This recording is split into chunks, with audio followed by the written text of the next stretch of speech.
I saw that his lifeless hand was gripping a small scrap of paper. Yep. If I'm right about this, the sheet of paper this piece came from is... The same as the note. I knew it! It fits perfectly with the note we found hidden on Hifumi. Yep. Then Taka's scrap and Hifumi's note. Yup. They're from the same piece of paper. Yep.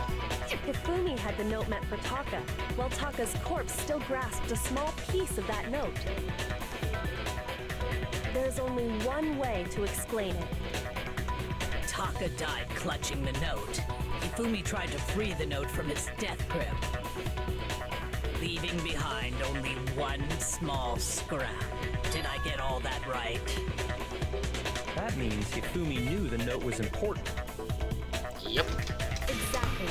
Which proves that he was an accomplice in the murder. Whoa. Yeah.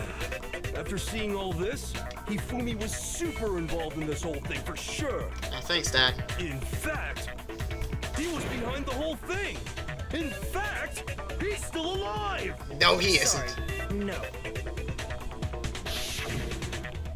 When we found him in the repository, Hifumi was truly and completely dead.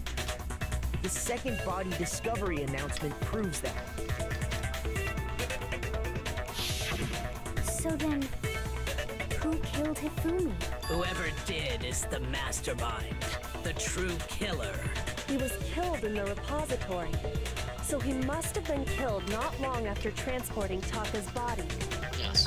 So, he must have been killed after Taka's body vanished, but before we found both bodies in the repository. During that time, we'd all split up and were searching for Taka's missing body. In other words, during that time, none of us have alibis. Wait, but me and Sakura were together.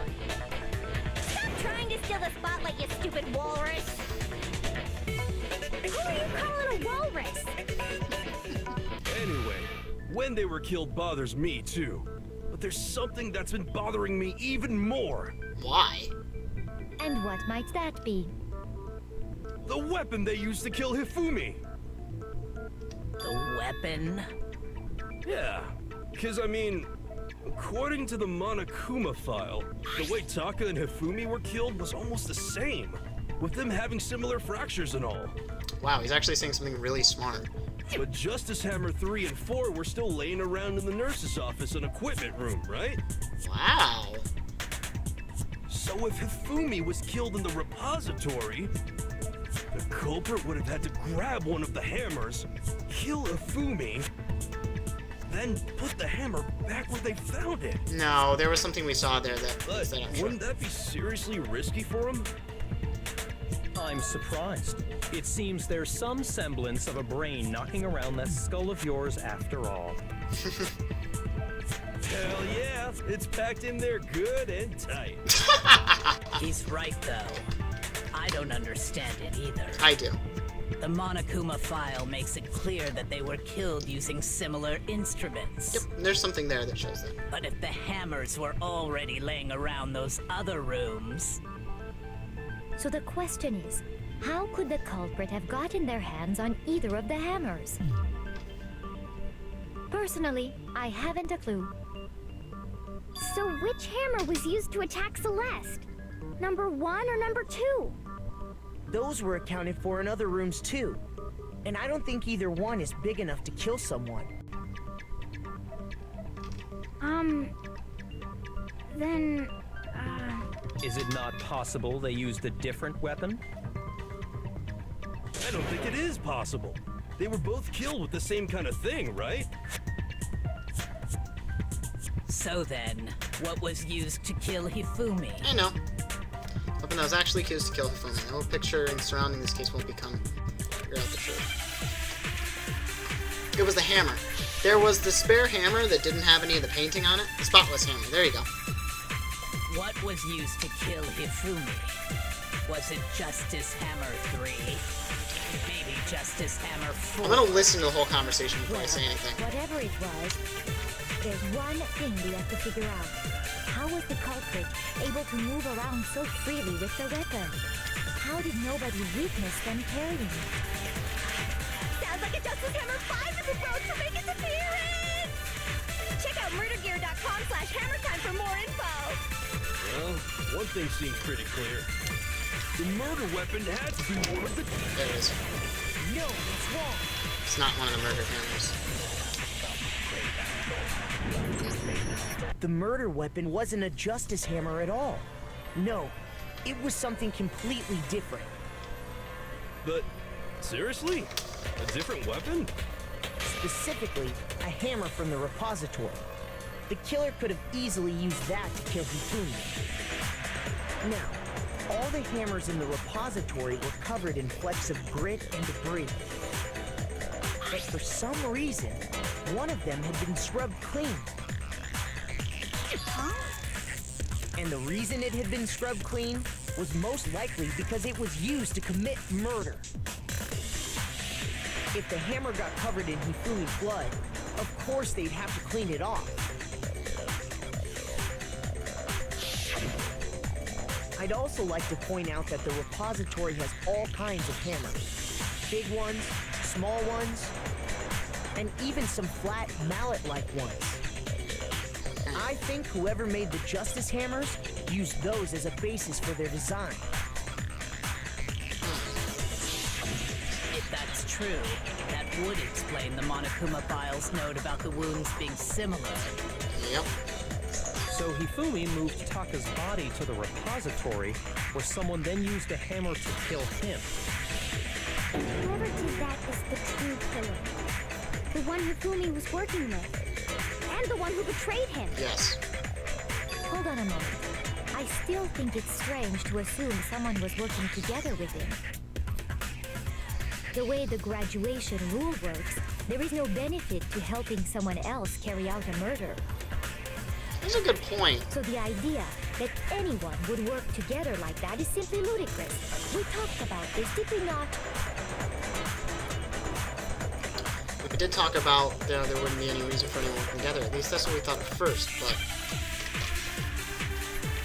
I'm a little confused. Okay. Spotless hammer. Based on the rules that have been laid out for us, even if more than one person is complicit in the murder, only the one who actually carried out the act can graduate and survive. Assuming the rule holds true, it is simply impossible that two people work together on this. That is how the rule was explained to us. But that only really applies if there's one murder, right? In this case, however, there were two murders.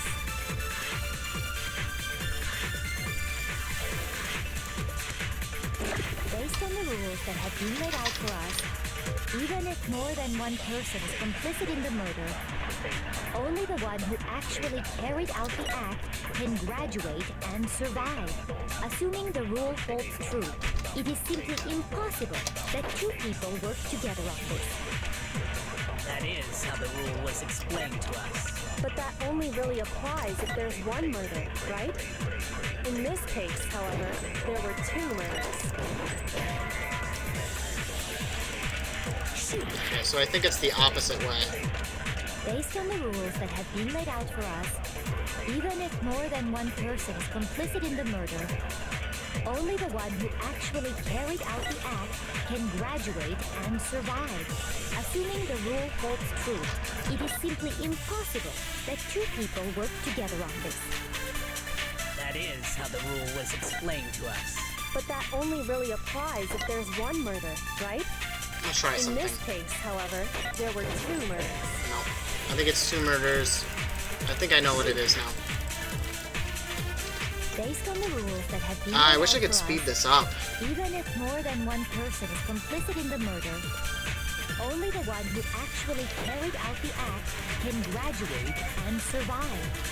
Assuming the rule holds true, it is simply impossible that two people work together on this. That is how the rule was explained to us. But that only really applies if there's one murder, right? In this case, however, there were 2 murders. Based on the rules that have been laid out for us, There's not really a lot of other more than possibilities one after person this, so... complicit in the murder. Only the one who actually carried out the act can graduate and survive, assuming the rule holds true. There we go. That's what I was thinking it was something like that. I couldn't pin my head on it. Since there were 2 murders, it's at least plausible that more than one person was involved. What do you mean? If there'd only been 1 murder, then yes, the idea of an accomplice isn't really worth considering. Naturally, if only one person can be saved per murder, an accomplice has no risk versus reward benefit. Risk versus reward benefit? The payoff for working together. The reward that balances out the risk of taking part in a scheme. There's no point in being someone's accomplice if there's no benefit to you.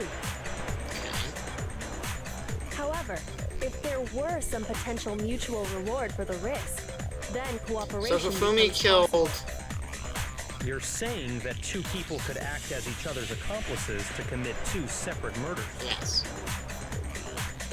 I think that's what the true killer told Hifumi.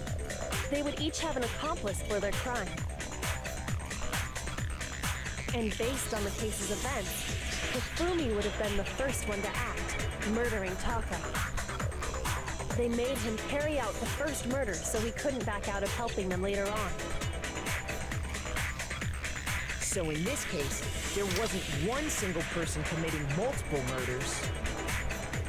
Instead, each person killed someone, creating 2 separate incidents. Yes. And it only looked like one person because that's how the true killer designed it to look. Yes. A single suspicious individual, a similar weapon used in each crime, disappearing bodies. Yep. By creating one seamless set of circumstances, they made it look like one person was behind it Who all. was the only person that worked with Hifumi The through the entire masterminds case? picked their target and managed to convince him to go along with their plan.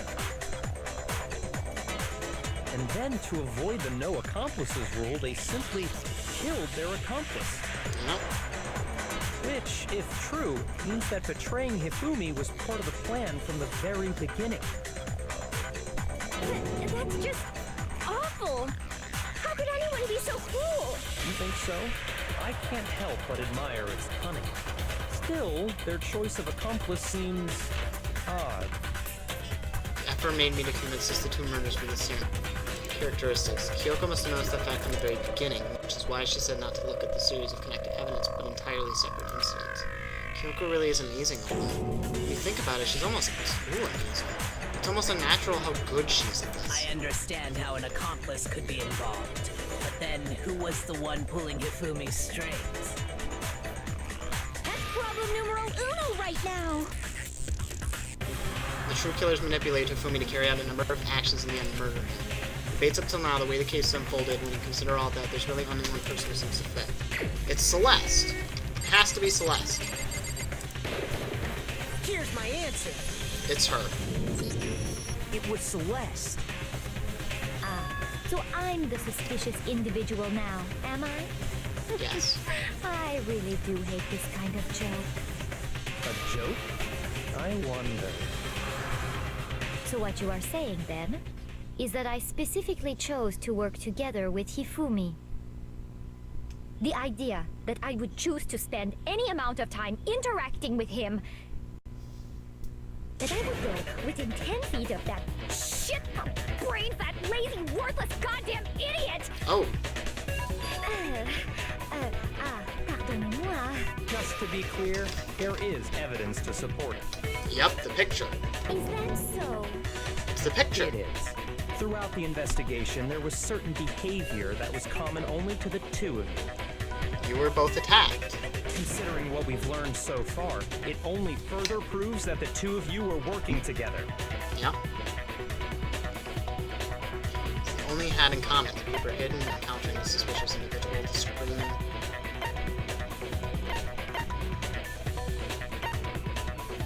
I got it!